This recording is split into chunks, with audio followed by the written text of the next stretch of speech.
오늘 본문은 어제 말씀과 이어지는 말씀입니다.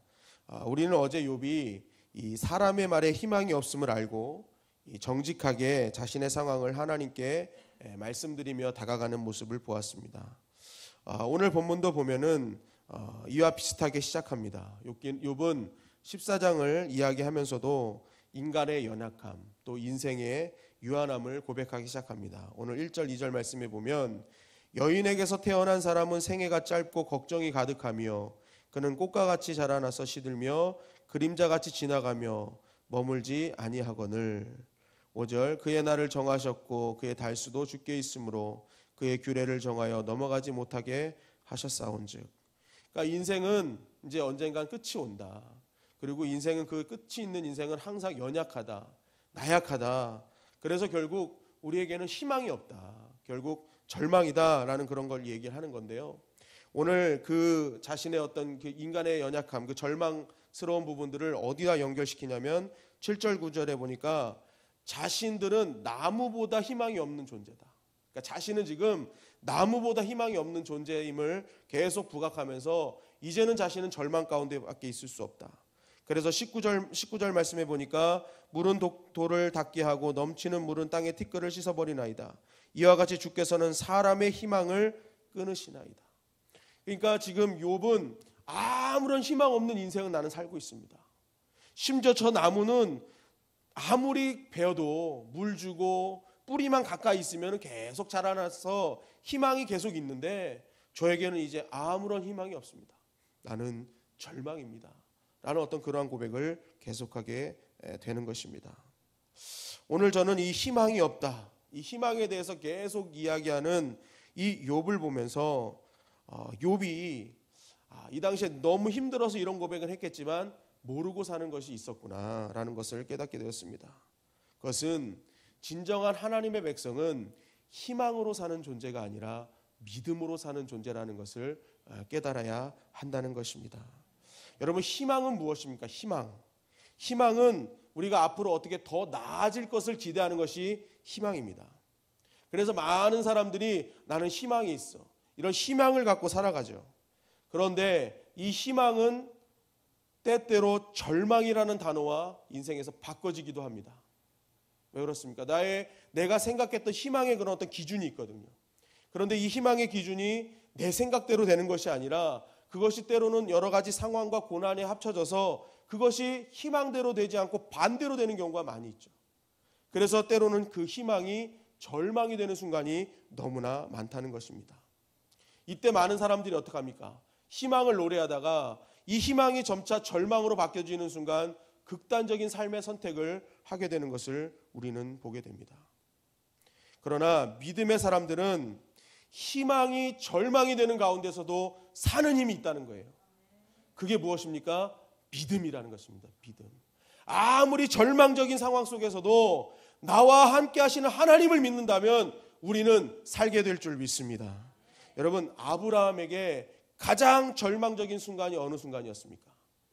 독자 이삭을 바치라는 순간이었습니다. 자신의 모든 것을 다 바치는, 다 줄 수 있는 그 아들을 하나님께서 바치라는 그 순간은 아마 절망적이었을 거예요. 한번 생각해 보십시오. 이삭을 낳기 전에 낳은 아들이 누굽니까? 이스마엘이잖아요. 근데 이 이스마엘을 아브라함이 하나님께서 약속하신 자녀가 사라를 통해서 안 나오니까 자기 힘으로 그냥 몸종 하갈을 통해서 낳은 자식이 이스마엘이었습니다. 근데 이스마엘을 낳자마자 어떤 일이 벌어졌습니까? 아브라함은 하나님과 13년 동안 불통했어요. 13년 동안 하나님과 어떤 일을 했는지를 정확하게 성경에 기록하지 않아요. 그러니까 13년 동안 그 자기가 낳은 아들만 봐도 하나님을 가장 우선순위였던 하나님이 뒷전으로 밀리는데, 하물며 하나님의 약속의 자녀였던 이삭이 탁 나왔는데 얼마나 좋았겠느냐는 거예요. 자기 힘으로 낳은 자녀도 그렇게 좋아하는데 약속의 자녀는 얼마나 더 귀하고 중요했겠습니까? 그러니까 그런 중요한 아들을 하나님께서 바치라고 했을 때 아브라함에게는 가장 절망적인 상황이었어요. 희망이었던 자신의 인생이 절망으로 바뀌는 순간이었다는 것입니다. 그런데 이런 아브라함이 이 절망적인 상황 속에서 어떤 고백을 했는지를 창세기 22장 5절은 이렇게 기록하고 있습니다. 이에 아브라함이 종들에게 이르되 너희는 나귀와 함께 여기서 기다리라. 내가 아이와 함께 저기 가서 예배하고 우리가 너희에게로 돌아오리라. 아브라함은 뭐라고 얘기하는 거예요? 이 아이를 데리고 내가 가서 하나님께 예배를 드리겠다.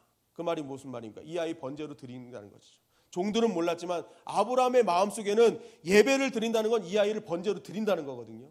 그런데 또 다른 뭐라고 합니까? 예배를 끝나고 이 아이와 같이 올 것이다 라고 얘기해요. 여러분, 이 고백이 무슨 고백입니까?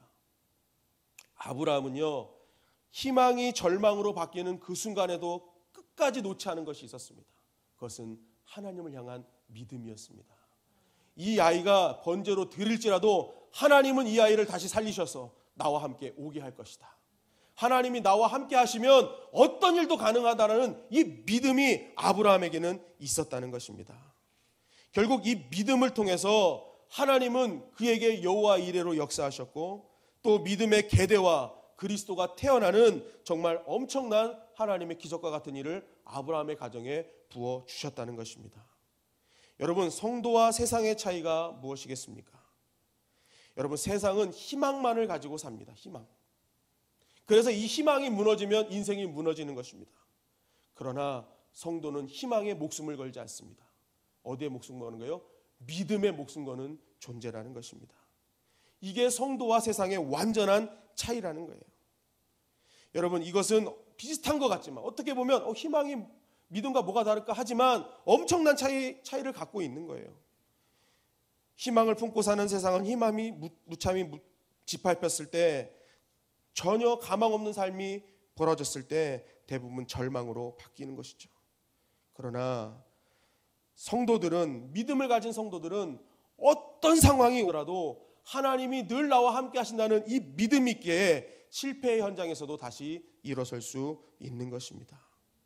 나와 함께 하시는 하나님께서 언젠가는 나의 길을 예비하셔서 하나님의 뜻을 이룰 것임을 우리가 믿기 때문에, 하나님께서 나의 삶을 책임져 주실 것임을 믿기 때문에 버틸 수 있는 것입니다. 여러분, 아브라함이 독자 이삭을 바치라는 절망적인 상황 속에서도 이길 수 있었던 유일한 힘은 다시 살리실 하나님을 믿었기 때문입니다. 여러분, 마찬가지로 하나님의 약속에 대한, 우리가 그 약속에 대한 믿음을 가지고 살아간다면 우리는 이 시대의 아브라함이 되어지게 될 줄 믿습니다. 그러므로 오늘을 살아가는 하나님의 백성들은 막연한 희망으로 살아가는 존재가 아니라 하나님을 향한 절대적인 신뢰를 가지고 전진하는 자가 바로 이 땅을 살아가는 하나님의 자녀들인 것입니다. 내가 하나님을 믿는다 하면서도 희망이 무너져서 절망하고 있다면 그것은 아직도 나는 하나님을 하나님답게 믿지 않고 있는 것입니다.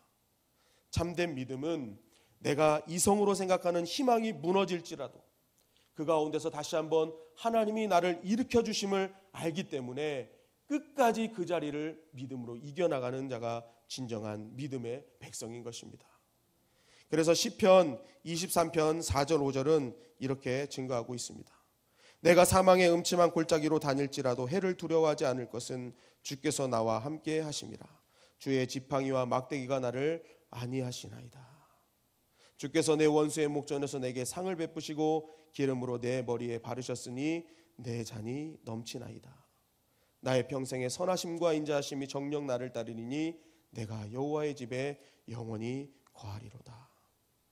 여러분, 다윗이 지금 현재 사망의 음침한 골짜기를 다니고 있었습니다. 그러나 두려워하지 않은 이유가 무엇입니까? 주의 지팡이가 자신을 지키고 있다는 이 믿음이 있었기 때문입니다. 주의 막대기가 자신을 안위하고 있었다는 것을 믿었기 때문입니다. 이 믿음이 있었기 때문에 다윗은 사망의 음침한 골짜기가 있을지라도 그는 두려워하지 않았다는 거예요. 만약에 그가 희망으로만 사는 존재였다면 사망의 음침한 골짜기가 그의 인생을 덮을 때 그는 절망했고 결국 이 세상을 떠나는 인생이 될 수도 있었을 것입니다.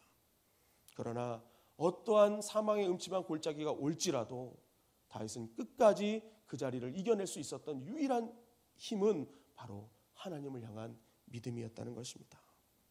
여러분, 만약 우리의 인생 가운데도 지금 사망의 음침한 골짜기를 지나는 그러한 순간이 있는 분이 계시다면 여러분 기억하십시오. 바로 그 순간이 주의 지팡이와 막대기가 나를 지키는 그 순간이 되는 것입니다. 그렇기 때문에 우리가 그 순간에 꼭 기억해야 할 것은 이 순간이 주님의 지팡이가 나에게 역사하실 시간이구나. 주의 막대기가 나를 안위하실 시간입니다. 라는 그러한 믿음의 고백을 우리는 동일하게 해야 될 줄 믿습니다. 그래서 믿음의 사람은 절망적인 상황 속에서도 믿음으로 절망적인 상황도 절대로 실망하지 않는 거예요. 왜냐하면 가만히 보십시오. 하나님께서 계속 나와 함께 하신다는 걸 믿는다면 그 절망의 장소가 절망일까요?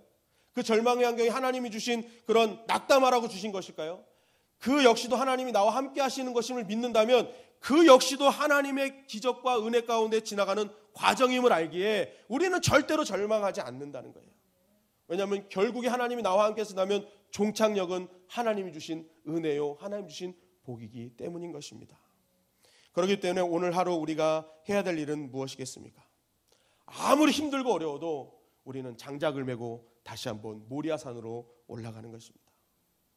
정말로 너가 번제로 드려져서 넌 죽어야 된다라고 하나님의 명령이 있을지라도 우리는 기쁘게 번제물이 되기를 위해서 장작을 메고 모리아산으로 올라가야 되는 것입니다.